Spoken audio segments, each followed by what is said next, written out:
Chào các bạn, hôm nay mình sẽ làm món cơm trộn Korea ha. Thì đầu tiên á, mình cần gạo ha. Thì gạo mình mua cái loại này nè nha, loại gạo này nè ha. Rồi bạn rửa, bạn lấy bạn vo sạch xong rồi bạn lấy nước nó cỡ 2/3 lóng tay.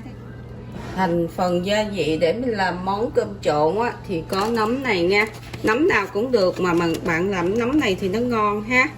Nấm này ha, bạn cần kim chi ha, rồi bạn cần giá đậu nành, mình sẽ chỉ bạn làm giá đậu nành sau này ha. Giá đậu nành mua ở chợ Đại Hàng ha. Rồi mình cần cải rổ, nếu bạn không có cải rổ bạn mua cái đọt đậu Hòa Lan nó cũng ngon lắm. Và cần 5 cái trứng, kiwi, củ cà rốt sắc nhỏ và thịt bò sắc nhỏ, và nửa cái củ tỏi sắc nhỏ ha. Tất cả những cái này mình rửa và mình sắc nhỏ ha. Kim chi cũng vậy nha, nấm cũng vậy. Cho vào cái thịt bò này 1 muỗng dầu hào nha. Thịt bò mà ướp dầu hào là ngon nhất nha. 1 muỗng dầu hào. Bạn thích làm thịt bò nhiều thì bạn làm nha. Thịt bò mình sắc sợi sợi luôn nha. Và nửa muỗng dầu mè, chút xíu tiêu nha, mè nha, tại vì cái món này là phải có mè 1 muỗng nha. Rồi mình cho vào đây một chút xíu tỏi băm hồi nãy mình có đó, cho nó vào một chút ha. Rồi mình trộn tất cả những này rồi mình để bên ha. Rồi bắt đầu mình sẽ rửa sạch giá và mình chiên trứng ha, với sắc nhỏ kim chi và mushroom ha. Ok ha, mình sắc nhỏ nó như vậy nè, sắc sợi nó vậy ha, để mình xào cho bỏ vô cơm ha. Đó, bạn sắc sợi mình rửa sạch, mình bóp cho nó ráo nước ha, rửa với muối ha. Rồi giờ mình cũng sắc nhỏ luôn nha, sắc nhỏ như vậy nè nha. Cái gì bạn cũng sắc sợi như vậy hết nha. Cái cải rổ này nè, mình sắc nó ra ha, sắc nó ra từng nhánh mà cắt nhỏ nó vậy ha. Những cái lá mình sẽ cắt nhỏ hết ha, mình lấy những cái nhánh của nó ra. Và cái này của nó mình sẽ cắt cái vỏ của nó ra ha, không nó dai nha, lấy vỏ của nó ra. Ok, mà mình cắt nhỏ nha.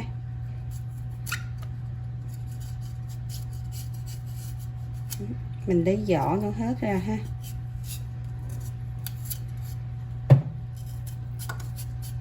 Đó, bạn lấy vỏ nó thì nó sẽ còn cái ruột như vậy, và bạn cắt nó nhỏ lại ha, cũng sắc sợi như vậy luôn ha. Đó, mình làm hết nó ha. Ok, bạn đánh 5 cái trứng lên ha, xong bạn cho vào đây một chút xíu bột nêm nha, cho vào một chút xíu bột nêm ha,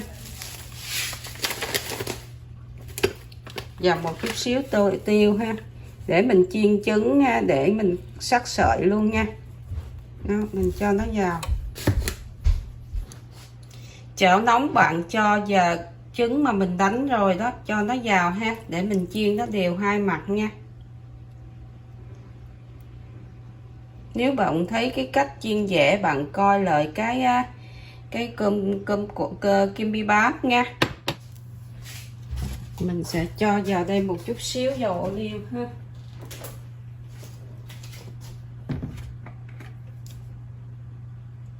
Chút xíu thôi, tại trứng hồi nãy mình dầu nơi trứng còn ha. Cho vào một chút xíu dầu ô liu. Bạn để kim chi mình đã sắc sợi rồi đó, mình vào mình xào ha.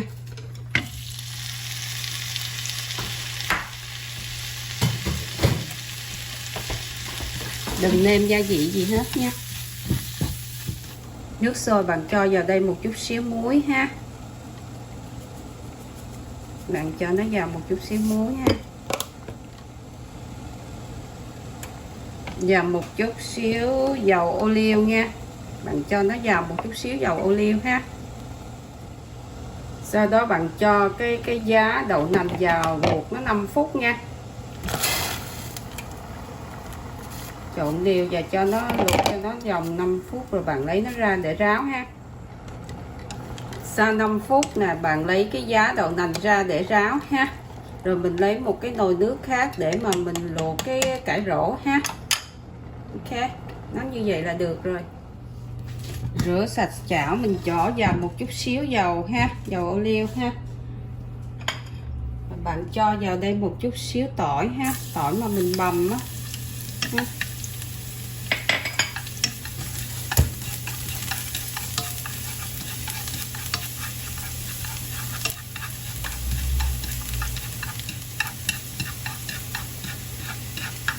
Bạn xào bạn thấy cái tỏi nó hơi săn lại rồi mình cho nấm vào ha. Rồi bạn cho vào đây một chút xíu bột nêm nha.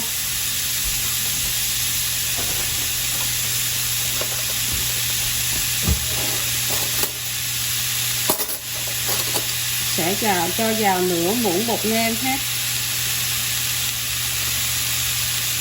Nửa muỗng ha.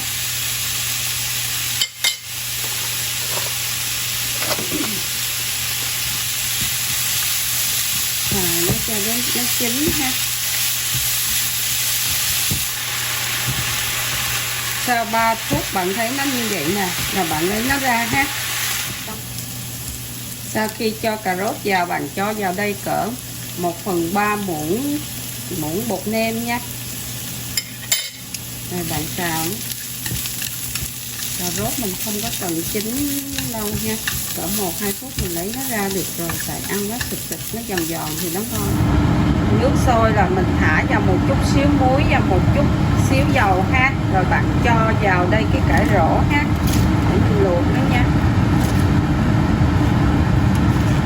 Bạn trộn đảo sơ qua cỡ 1-2 phút là lấy nó ra ha, để vô nước đá lạnh. Bạn trụng sơ nó qua một chút vậy nè ha. Đó, bạn thấy nó như vậy được rồi phải không?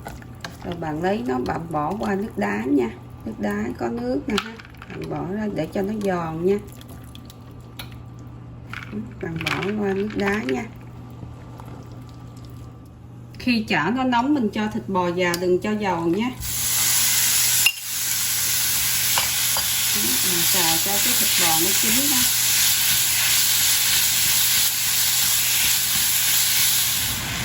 Bạn xào đến khi thấy thịt bò như vậy rồi là nó chín hết rồi đó, bạn lấy nó xuống ha.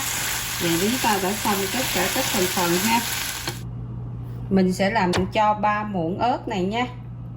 3 muỗng vậy nè, cũng hơi nhiều nha. 3 muỗng vuông, 3 muỗng như vậy ha. Đó. 3 muỗng mà vuông nha. 3 muỗng. Sau đó bạn cho vào đây giấm này ha. Giấm này cho vào 2 muỗng như thế này nè.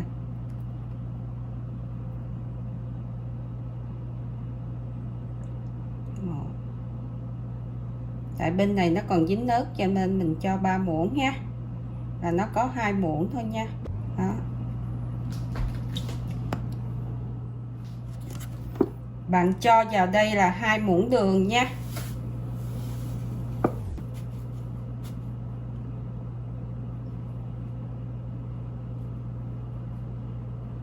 2 muỗng ha.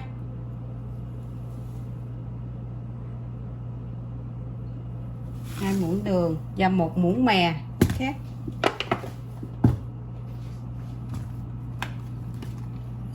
Một muỗng mè ha. Rồi bạn trộn đều tất cả các thành phần lại với nhau ha. Là chúng ta đã có một chén nước sốt để ăn. Bạn có cái nồi này, nồi này mua ở chợ Korea nha. Nếu bạn không có, bạn xài tô cũng được ha. Thì cái nồi này thì mình có thể để lên bếp cho nó nóng, mình ăn nó ngon hơn ha. Thì khi mình làm xong rồi mình để lên bếp cỡ 1-2 phút thì cái cơm mình sẽ có cơm cháy ở dưới và nó nóng ha.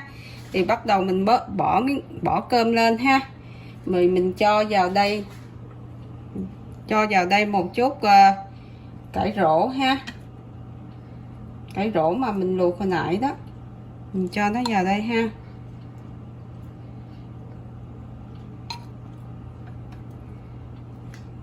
Sau đó bạn cho nó vào một mớ giá đậu nành ha.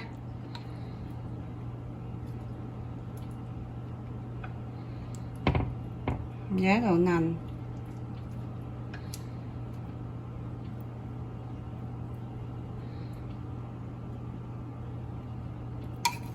Mình cho vào đây một chút xíu nấm mà mình hồi nãy mình xào nha.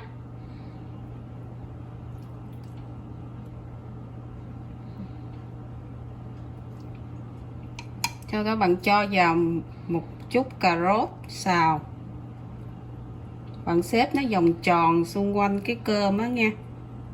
Đó, bạn cho nó vào đây cà rốt ha. Và kim chi ha. Kim chi mình xào hồi nãy đó. Ok.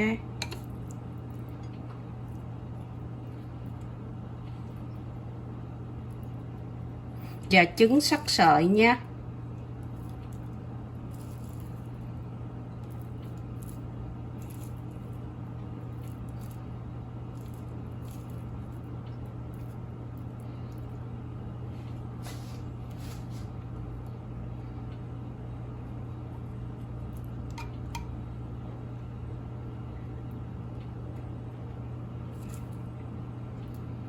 Và chính giữa thì bạn cho lên cái thịt bò.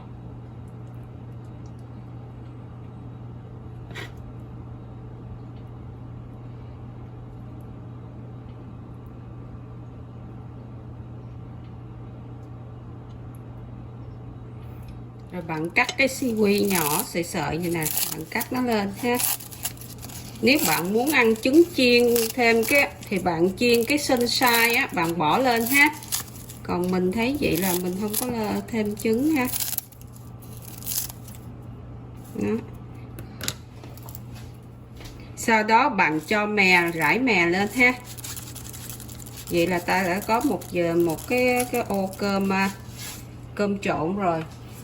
Nếu mà bạn muốn nó nóng thì bạn để trên bếp nấu nó cỡ 2 phút, đậy nắp nó lại ha, thì nó sẽ nóng và nó bốc khói lên ha. Sau đó mình mới để lên trên này và mình vậy là ô cơm trộn đã xong rồi ha.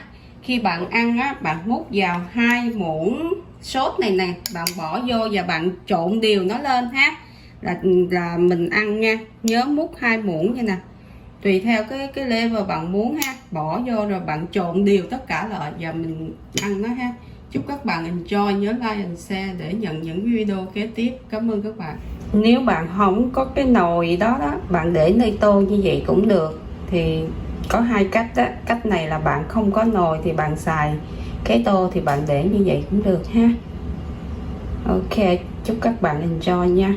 Bye.